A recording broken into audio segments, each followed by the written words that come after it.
well production.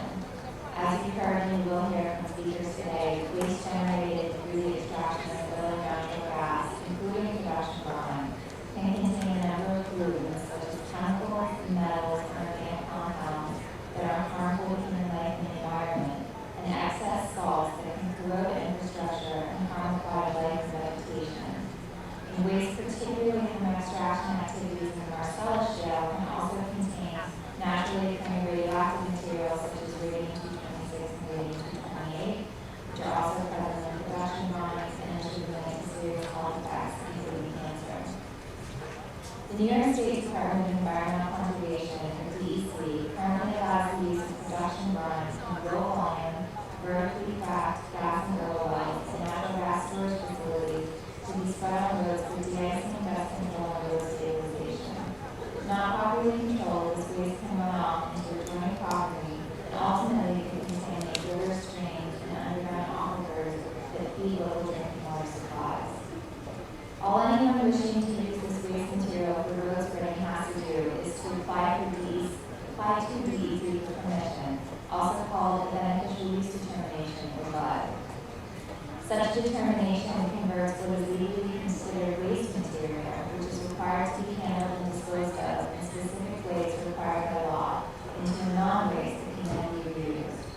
These BUDs, when granted, authorize multiple applications for brines, particular roadways, and those applications can vary quite a bit, from 10 applications per season to 2 to 3 times that, depending on the BUD. And these BUDs do not appear to have any expiration date. Riverkeeper submitted Freedom of Information Law request to DEC seeking information about beneficial use determinations. It is approved, allowing the use of production brine and natural gas storage brine on the state's roadways. In response, DEC provided us with documents indicating that since mid-2011, road spreading of oil and natural gas production brine and brine from natural gas storage has been approved in portions of at least 40 municipalities in 9 western New York counties: Wyoming, Erie, Colorado, Chautauqua, Genesee, Niagara, Seneca, Allegheny, and Steuben. In addition, the New York State Department of Transportation, Regions 4 and 6, have received approval to spread this brine on state roads in portions of 10 counties: Genesee, Orleans, Wyoming, Monroe, Livingston, Steuben, Allegheny, Chemung, Schuyler, and Yates. And this is a small snapshot from the past 2.5 years. This practice has been going on for quite some time prior to 2011, so this is a small portion.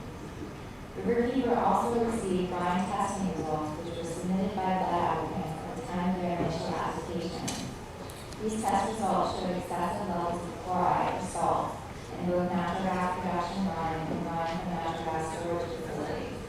In addition, sample results from brine from natural gas storage facilities and brine from oil production wells revealed the presence of benzene, which is a carcinogen, and toluene, which is been linked to nervous system, kidney, and liver problems. Our review of these BUD documents and DEC's regulations and guidance governing the granting of BUDs for the use of this waste material has raised a number of concerns about apparent limitations in DEC's application and approval process.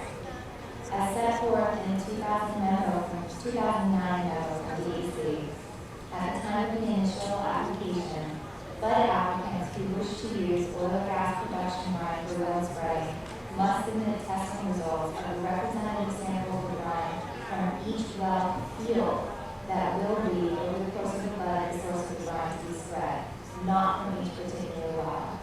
And this is really concerning because the level of contaminants can vary from well to well, just from well field, and can also vary over time. In addition, there do not appear to be any uniform requirements for follow-up testing. We only saw in those that were issued to the State Department of Transportation the requirement for annual reports for follow-up testing, which is the after any of those. This is completely inadequate to inform the DEC what contaminants are in brine actually being spread at any particular point in time, as contaminants can vary from well to well and even from the same well over time. And while the memo does require applicants to submit testing results for a number of contaminants, it does not require testing for naturally occurring radioactive materials. Hazardous material may only be present in fracking waste, particularly from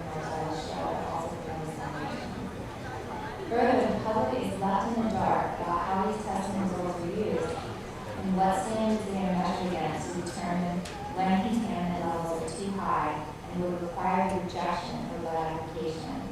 Although these standards such as these are posted on the websites of other states with allowed tobacco, such as West Virginia, we have been unable to find publicly available standards specifying how much of each contaminant can be in line that is approved for road spreading in New York, nor have we received such information in response to our Freedom of Information Law request.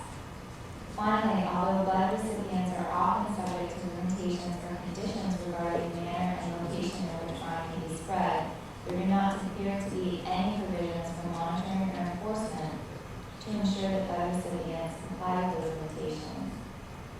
These and other concerns have prompted at least a dozen New York counties to take action at the local level to protect their citizens. Ulster, Omega, and Tompkins counties have prohibited road spreading of natural gas waste, and Nassau County has prohibited the acceptance of such waste at wastewater treatment facilities.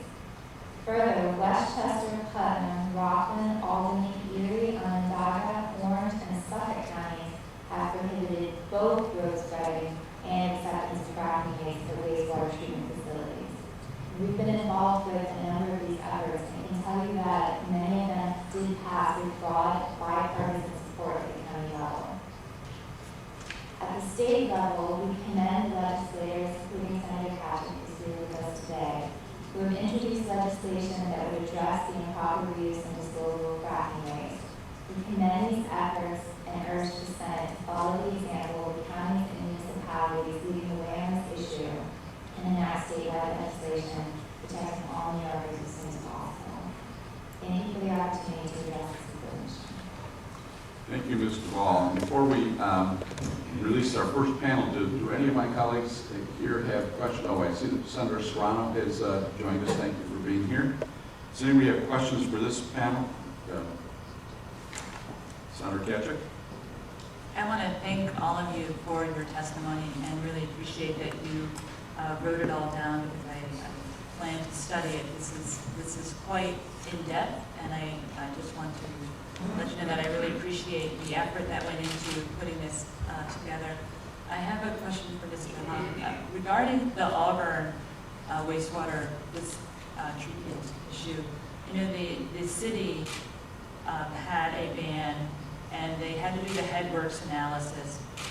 Now, the waste product or the wastewater that they were receiving, is that mostly from within New York State? But it also included some material from out of the state, from Pennsylvania. So in my appendix, you can see the firms that were sending the wastewater. That's Appendix A. So those, I believe, are from New York vertical wells. And again, there are like 7,000 production wells currently operating in New York. So that is domestic wastewater. And I did not see, I basically do the same thing, I submit freedom of information requests. And so when I reviewed the data for Auburn, I did not see any out-of-state gas drilling wastewater being accepted. The only facility that I saw accepting out-of-state gas drilling wastewater was Canada. Okay. And then Auburn is not allowing it to be processed through their wastewater facilities now, according to an article that I read recently. So after the headworks analysis, they concluded that this was not a good thing to do. That's absolutely correct. And this is a landmark study because this practice, just like the dumping in landfills, just like land spreading, has been going on for years, if not decades, particularly in the areas where these oil and gas extraction activities are predominant. So this is the first time a very detailed study has been done by the municipality's own engineering firm. And they concluded that not only is it not a good thing to be done, they can't accept a drop, nothing, zilch. And the key thing is, in addition, this is, for the first time, I believe, setting a very high bar if a municipality wants to accept this gas drilling wastewater.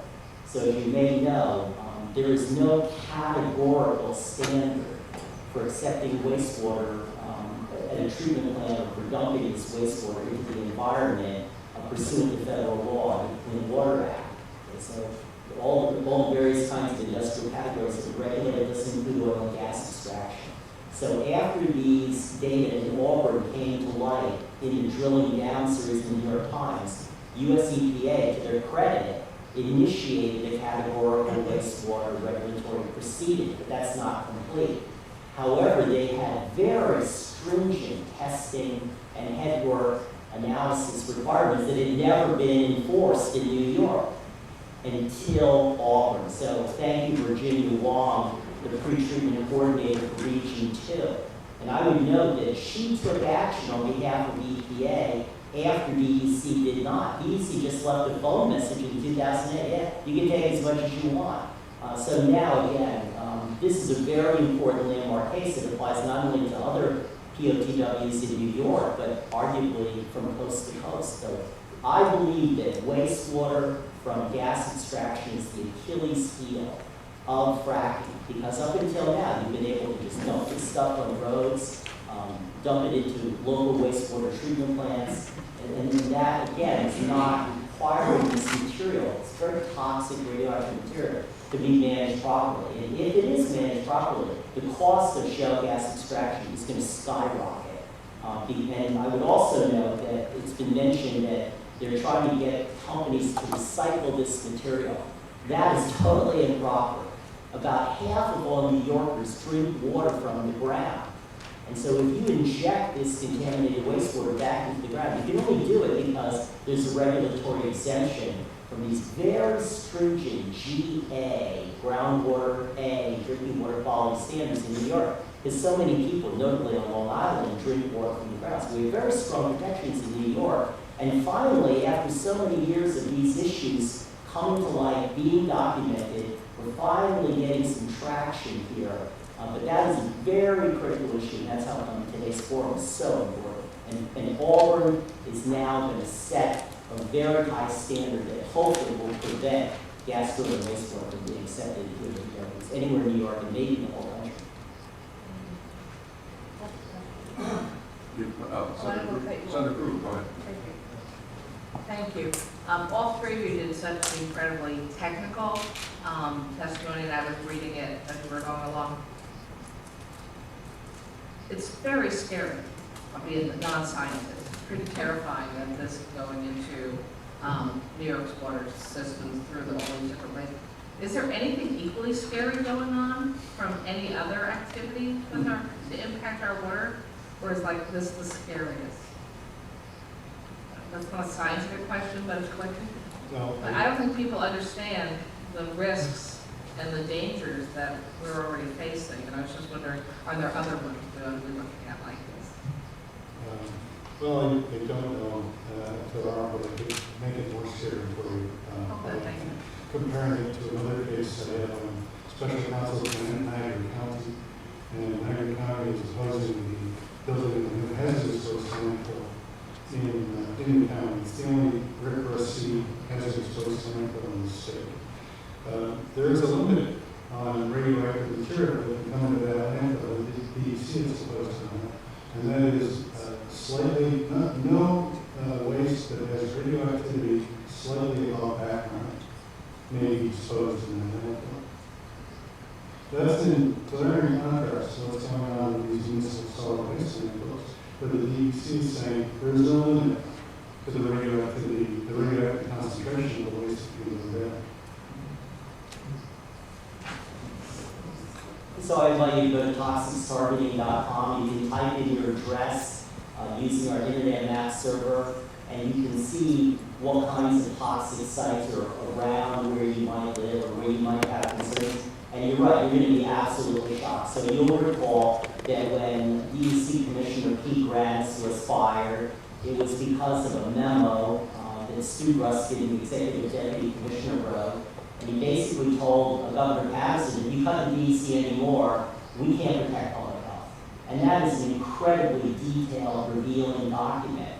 And so the reality is that New York State doesn't enforce the law. I know you're shocked to hear this, but the consequences are we have polluted landfills. These beneficial use determinations are absolutely mind-blowing. You can take petroleum contaminated dirt